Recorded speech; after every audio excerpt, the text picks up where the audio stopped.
Chers amis, chers auditeurs, nous contents de ce que nous avons un privilège pour nous capables ensemble et toujours dans le but de penser et de réfléchir sur des points culminants, tels par exemple la fois dernière nous avons visité un thème ça qui c'est humilité. Nous avons gagné un lien vidéo que nous share ensemble avec plusieurs mondes. Maintenant, je dis, nous parlons dans la Bible, mot ça qui c'est dignité. Dignité dans la Bible. Et la dignité est le respect, la considération ou les égards que mise quelqu'un. Donc, donc, je reprends. Et la dignité dans la Bible, c'est défini comme étant le respect, la considération ou les égards que mérite quelqu'un. C'est aussi l'attitude de respect et d'estime de soi-même, la fierté et le comportement qui exprime ce respect. Le respect de soi est lié à la conscience de sa valeur profonde. Donc, dignité, il y a une signification qui est très importante pour tout le monde. Donc, en dignité, chers amis, this is what we call dignity. Dignity, est très important pour que quelqu'un et une personne cherche à la voir. La dignité est le respect de soi-même, ok? Elle inspire le comportement noble et respectable en toutes circonstances. Cette qualité reflète l'autonomie et la fierté de ses valeurs de choix. Elle est une force intérieure qui résiste à l'humiliation et à l'injustice. La dignité est un pilier de l'identité personnelle. Donc, c'est déclarer quelqu'un. Donc, dans la Bible, comme avancé une autre définition précise qu'il s'agit d'une prérogative ou prestige inaliénable dont jouit une personne en raison de son comportement et qui lui vaut considération et respect ou y donne droit. C'est ce qu'on dit de la dignité. Une prérogative, c'est quoi? Est un avantage. Une prérogative est un avantage, un droit, un pouvoir ou un privilège lié à une fonction, à une dignité, à un titre ou à un état dont une personne peut jouir. C'est ce qu'on appelle prérogative. On appelle prestige inaliénable un prestige directement rattaché à une personne en raison de ce qu'elle est, pour ses qualités ou par sa position exercée et qui ne peut être transmis ou vendu à une autre personne. C'est ce qu'on appelle prestige inaliénable. Donc, en ce sens, un homme prestigieux doit avoir la dignité, tel par exemple les dirigeants, un leader, un président, un CEO doit avoir la dignité, le caractère moral qui lui permettent de faire ce qui est bien. Donc, Jésus a mis en valeur la dignité des chrétiens. Un chrétien doit cultiver la dignité. De Sardes qui marche en vêtements blancs, tel par exemple l'église de Sardes qui marche en vêtements blancs. La dignité résulte ici d'une bonne conscience, de la conviction de faire ce qu'il faut, de la satisfaction profonde d'obéir au commandement de Dieu. Un chrétien digne obéit toujours au commandement de Dieu. Quels sont ces commandements? Un chrétien connaît bien et qu'il n'a pas le droit d'avoir d'autres dieux devant la face de Dieu, le Créateur. Comme a dit le premier commandement, tu n'auras pas d'autres dieux devant ma face. Tu ne te feras point d'image taillée. Tu ne prendras point le nom de l'Éternel ton Dieu en vain. Souviens-toi du jour du repos pour le sanctifier. Tu travailleras 6 jours et tu feras tout ton ouvrage, mais le 7e jour est le jour du repos de l'Éternel ton Dieu. Tu ne feras aucun ouvrage, ni toi, ni ton fils, ni ta fille, ni ton serviteur, ni ta servante, ni ton bétail, ni l'étranger qui est dans tes portes. Car l'Éternel en 6 jours a fait les cieux et la terre, et il se reposa le 7e jour.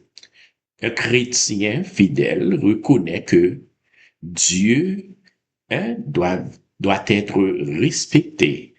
Un chrétien rempli de dignité doit observer ces 4 premiers commandements, de n'avoir pas d'autres dieux devant ta face, de ne pas adorer image taillée, de ne pas prendre le nom de l'Éternel ton Dieu en vain, et aussi bien de se souvenir du 4e commandement pour se reposer.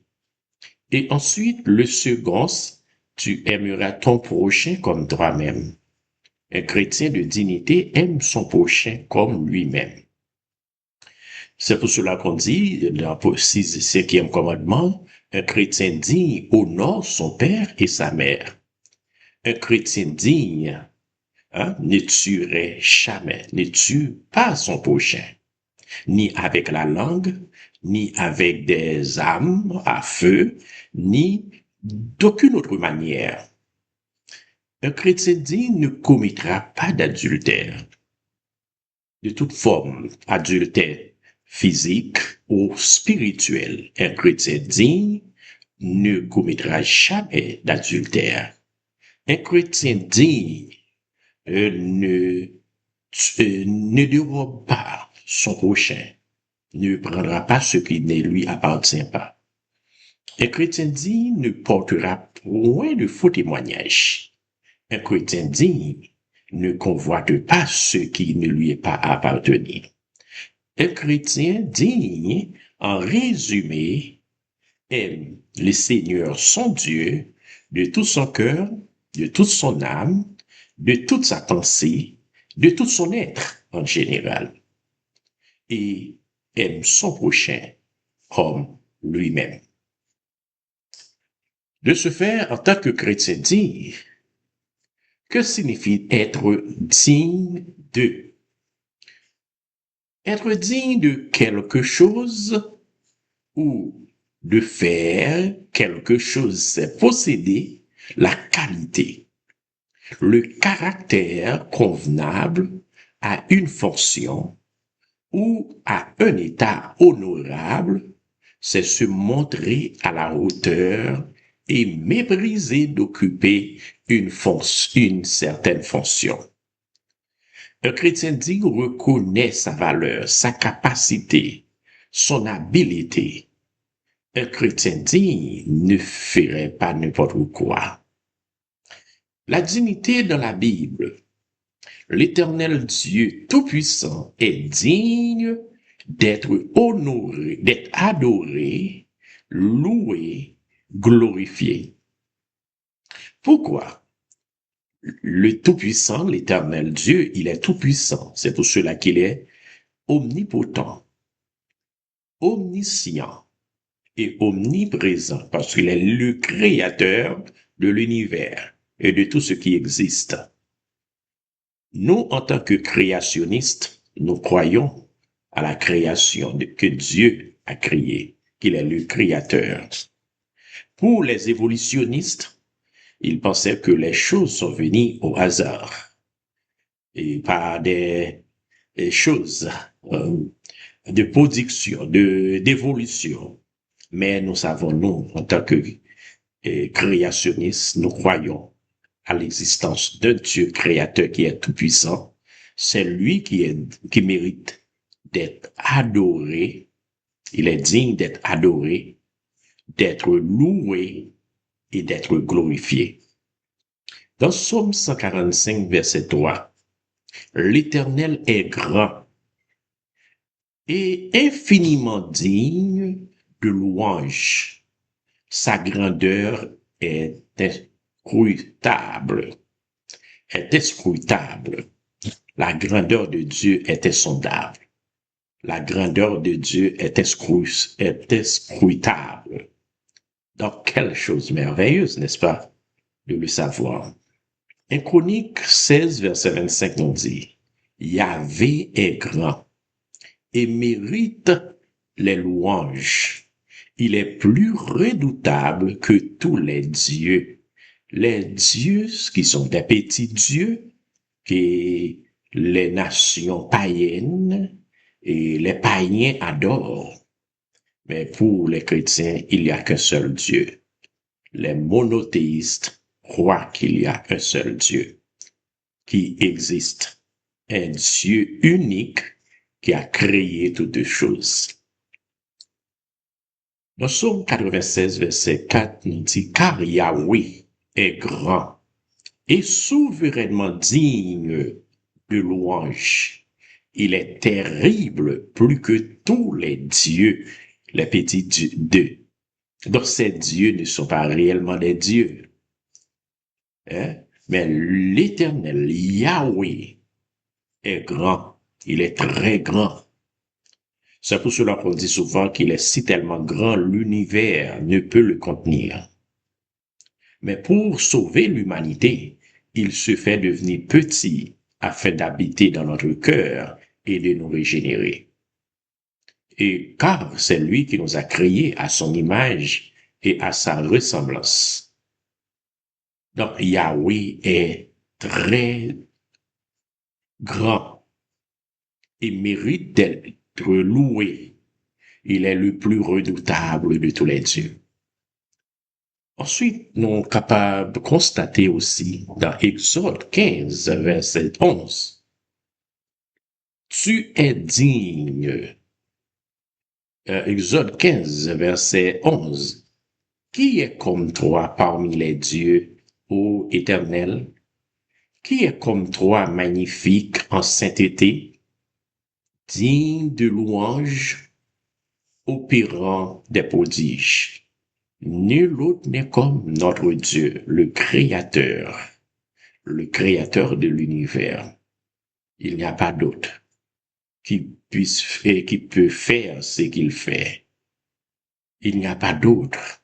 Il est le seul et unique Dieu.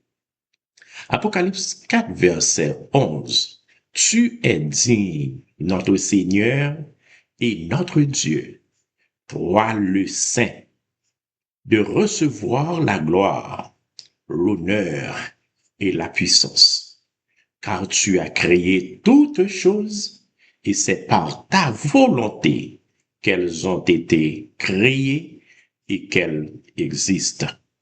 Tout ce qui existe, c'est par la volonté des dieux qu'ils sont tous existés.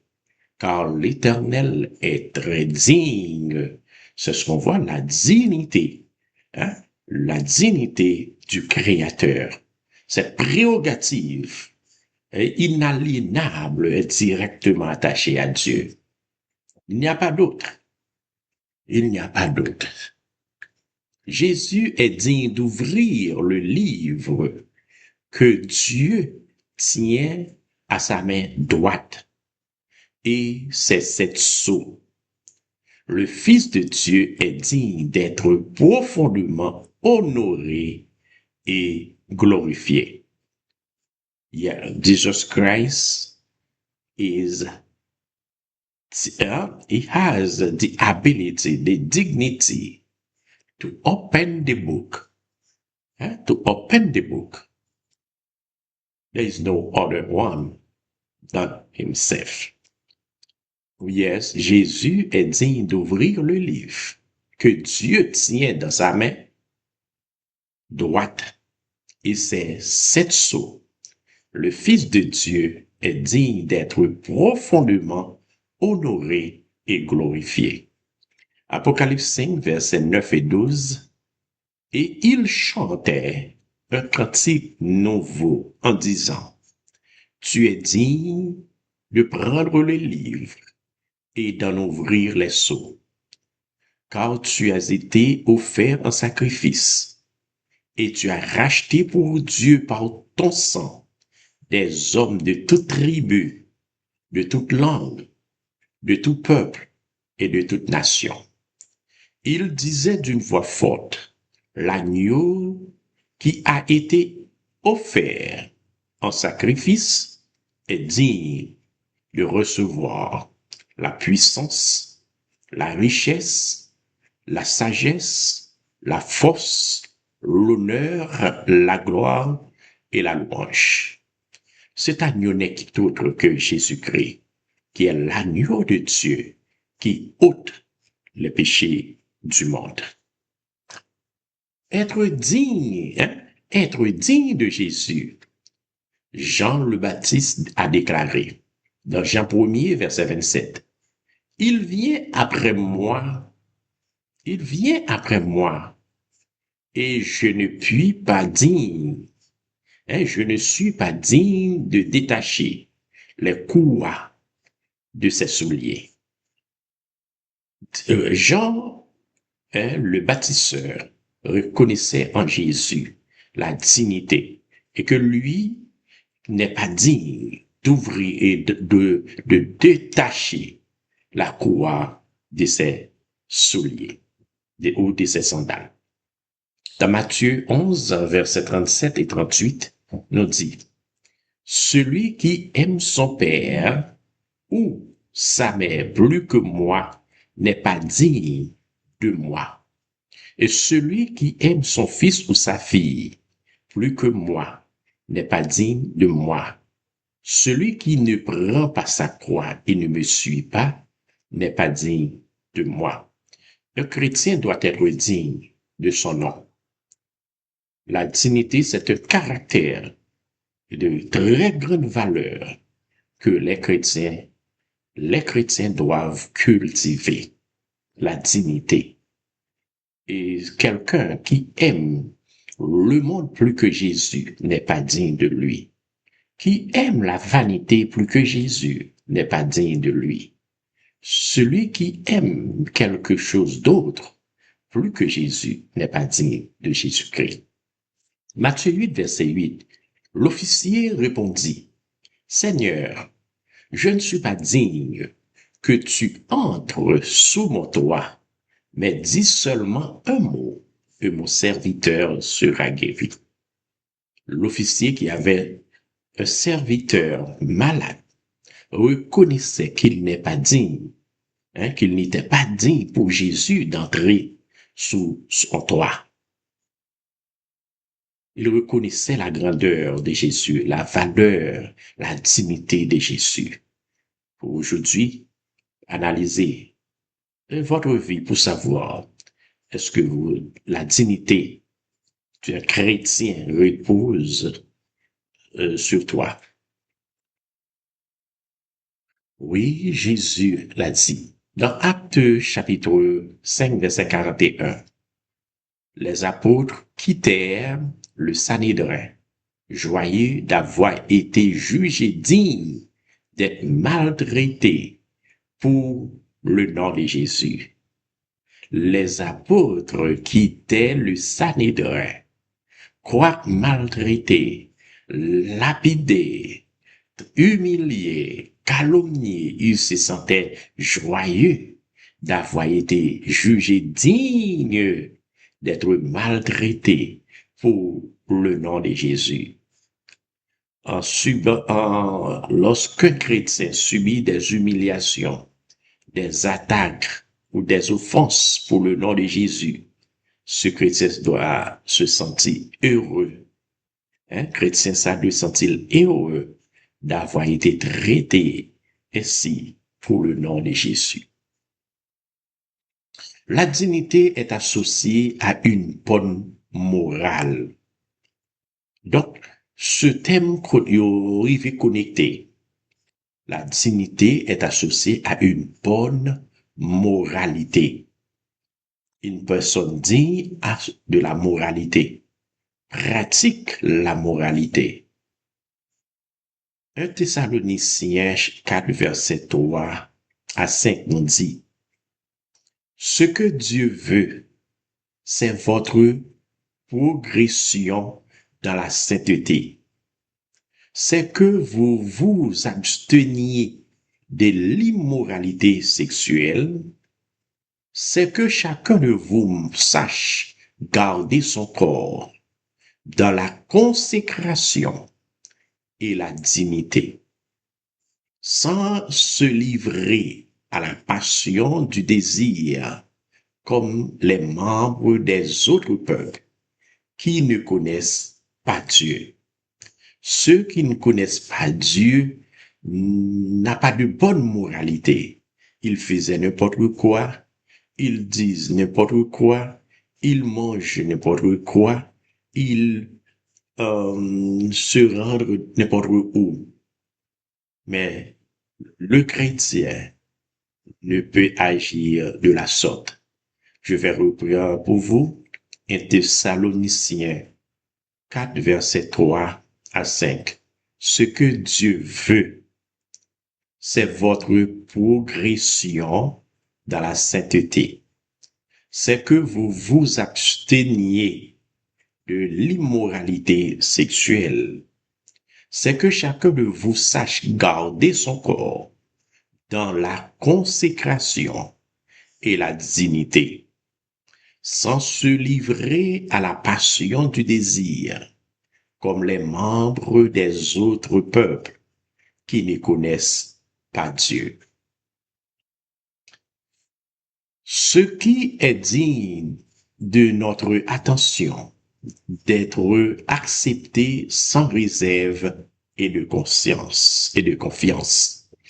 Dans Philippiens chapitre 4, verset 8, « Enfin, frères et sœurs, portez vos pensées sur tout ce qui est vrai, tout ce qui est honorable, tout ce qui est juste, tout ce qui est pur, tout ce qui est digne d'être aimé, tout ce qui mérite l'approbation, ce qui est synonyme de qualité morale et ce qui est digne de louange, soit toujours, oui toujours, l'objet de notre pensée.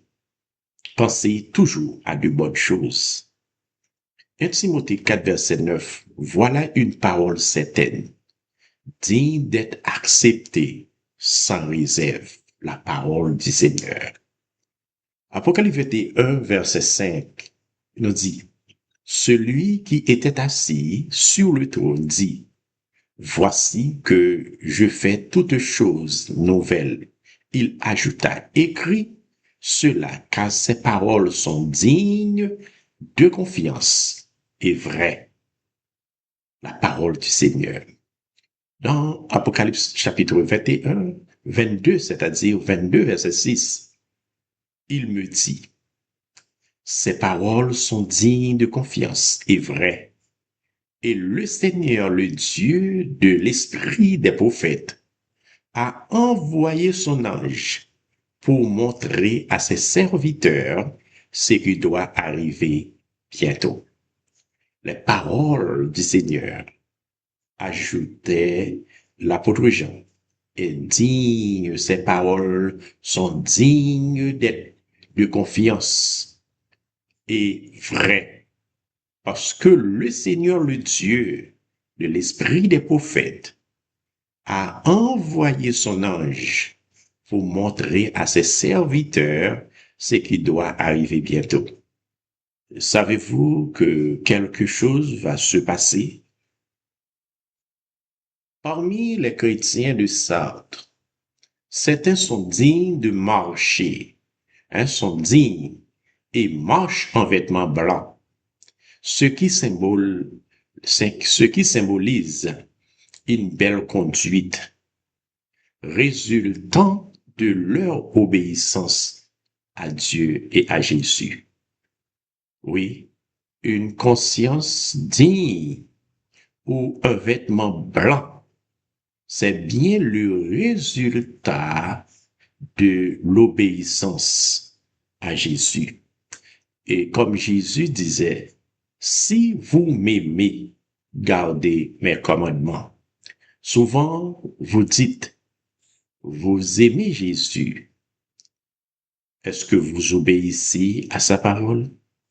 Est-ce que vous obéissez à ses commandements? Est-ce que vous marchez en vêtements blancs? Est-ce que vous vous sentez digne d'être chrétien? Réfléchissez un instant.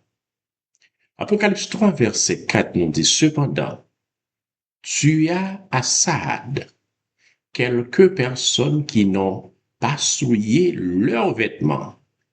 Elles marcheront avec moi en vêtements blancs, parce qu'elles en sont dignes. Les chrétiens, voici le témoignage de Jésus en faveur des chrétiens dignes qui marchent en vêtements blancs, qui n'ont pas souillé leurs vêtements. Cela signifie beaucoup de choses. Nous gagnons pour nous parler sur ça, le vent. OK? Bon, réfléchissez. Chers amis, chers auditeurs, série ça, les thèmes que nous considérons, c'est toujours la dignité, qui vraiment échafaud de une bonne moralité, que nous qui service Dieu, nous devrions cultiver cette valeur chrétienne, cette valeur morale qui permettra au ciel de témoigner en notre faveur. Job avait perdu ses enfants, ses serviteurs, ses troupeaux, sa santé, sa grandeur, sa responsabilité. Et lorsque nous lisons Job 30, verset 15, des terreurs m'assaillent, ma dignité est emportée comme par le vent, ma prospérité s'en va comme un nuage.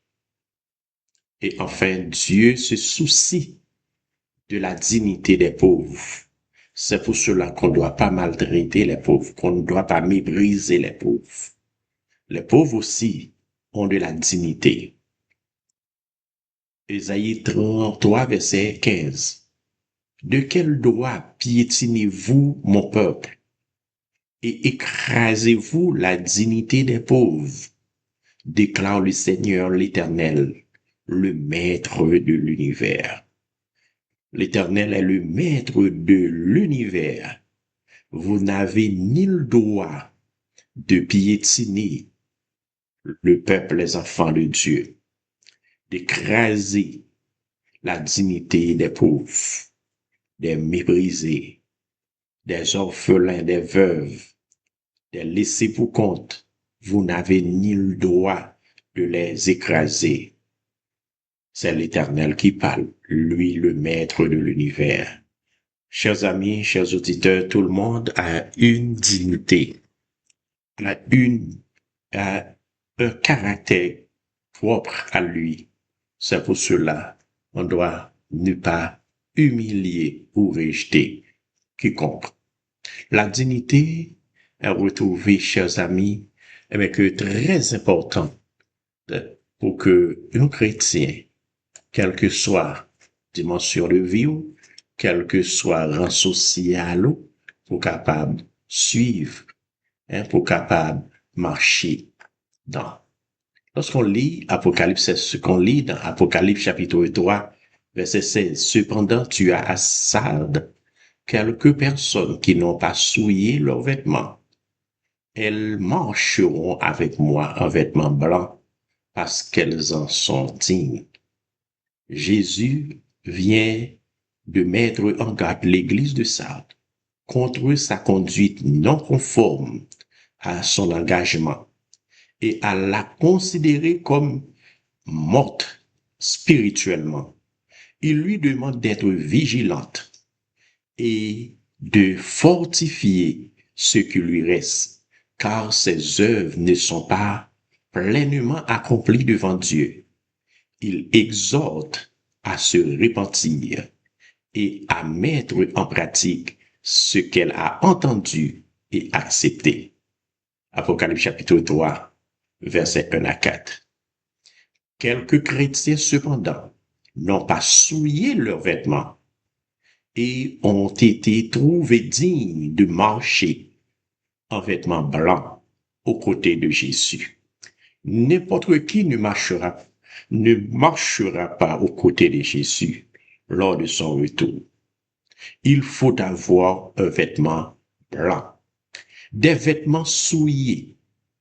Du point de vue figuré, la Bible compare certains sentiments et comportements à des vêtements.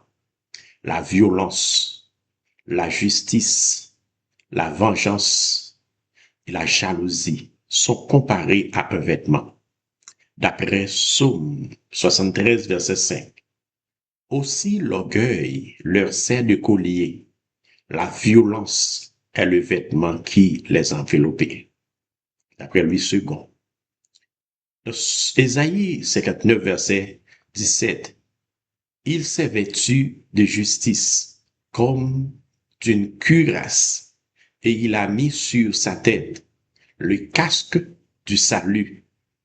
Il a pris des habits de vengeance pour vêtements, et il s'est enveloppé de jalousie comme un manteau. Oui, les péchés et les fautes sont comparés à des vêtements souillés. Oui, Ésaïe 64, versets 5 et 6 nous dit, « Mais tu as été irrité parce que nous avons péché. Nous en souffrons longtemps jusqu'à ce que nous soyons sauvés. Nous sommes tous comme des impurs. Et toute notre justice est comme un vêtement souillé. Nous sommes tous fléchis comme une feuille, et nos crimes nous emportent comme le vent. » Oui, ainsi la situation de ceux qui marchent en vêtements souillés.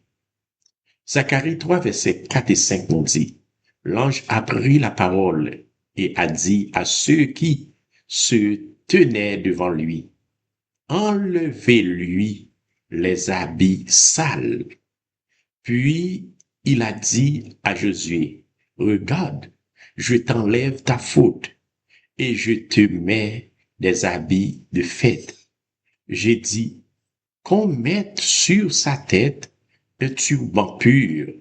Ils ont placé un turban pur sur sa tête et lui ont mis des habits. L'ange de l'Éternel était là. Il nous faut, chers amis, chers auditeurs, marcher en vêtements blancs devant le Seigneur. En vêtements, nos œuvres, nos actions, nos dires et faits puissent témoigner notre vie. Les vêtements blancs sont associés à la sainteté. nous venons de voir que les vêtements sales sont la violence, le péché, l'immoralité, de tout sens, l'abomination, vêtements sales, souillés. L'humanité aujourd'hui marche devant Dieu en vêtements sales. Pas mal de violence dans le monde, de crimes, de corruption. Et quant aux vêtements blancs, sont associés à la sainteté. Dans les Saintes Écritures, l'Éternel Dieu, le Tout-Puissant, apparaît d'une blancheur éblouissante. En lui, il n'y a pas de l'injustice, il n'y a pas de violence, il n'y a pas de corruption. Il est digne, il est saint.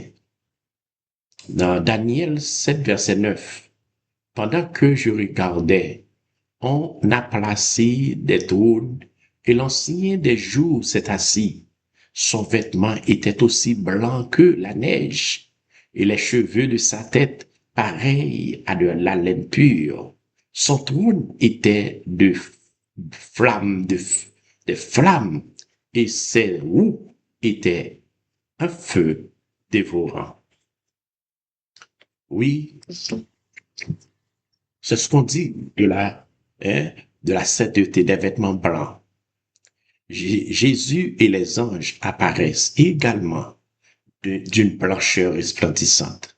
Jésus glorifié apparaît d'une blancheur lumineuse et éclatante lors de sa transfiguration.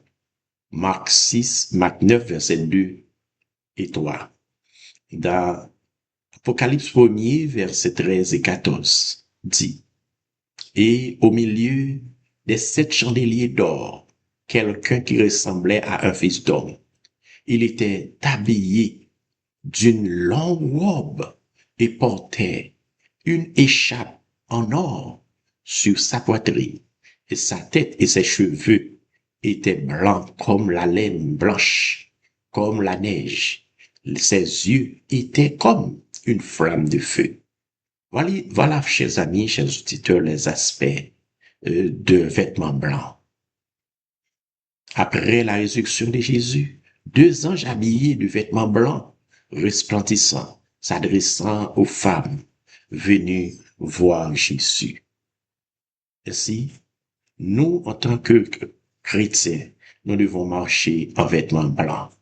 Lorsqu'on lit Luc 24, versets 3 et 4, quand Jésus est remonté au ciel, 2 anges habillés de blanc, s'adressant aux disciples qui fixent le ciel, dans Acte 1er, verset 10. Donc, les vêtements blancs sont associés aussi à la pureté. La blancheur est associée à la purification. Psaume 51, verset 9. David déclare, « Purifie-moi avec l'hysope, et je serai pur. Lave-moi, et je serai plus blanc que la neige. » Ésaïe 1er, verset 8. « Allez, discutons, dit Yahvé, si vos fautes sont comme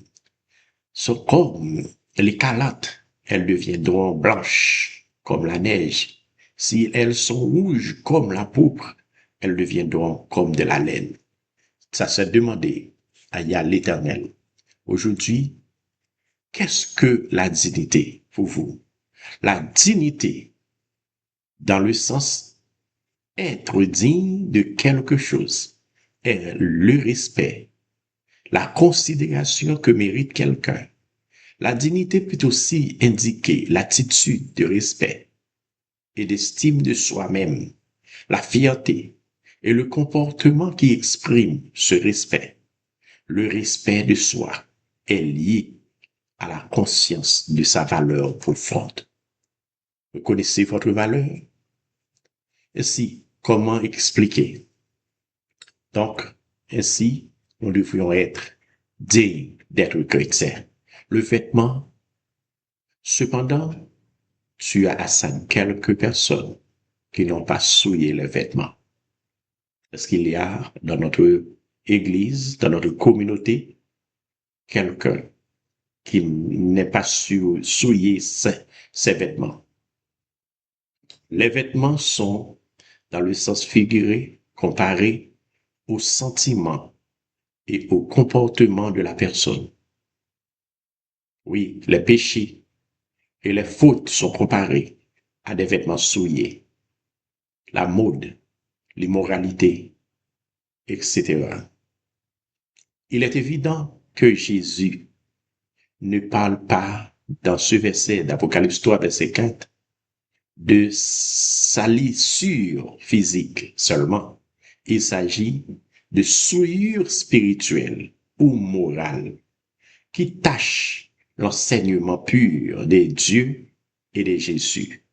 Il peut s'agir d'un comportement immoral, de la mode, mais aussi d'adultère spirituel que nous acceptons si nous acceptons des doctrines opposées à la vérité et à la volonté de Dieu.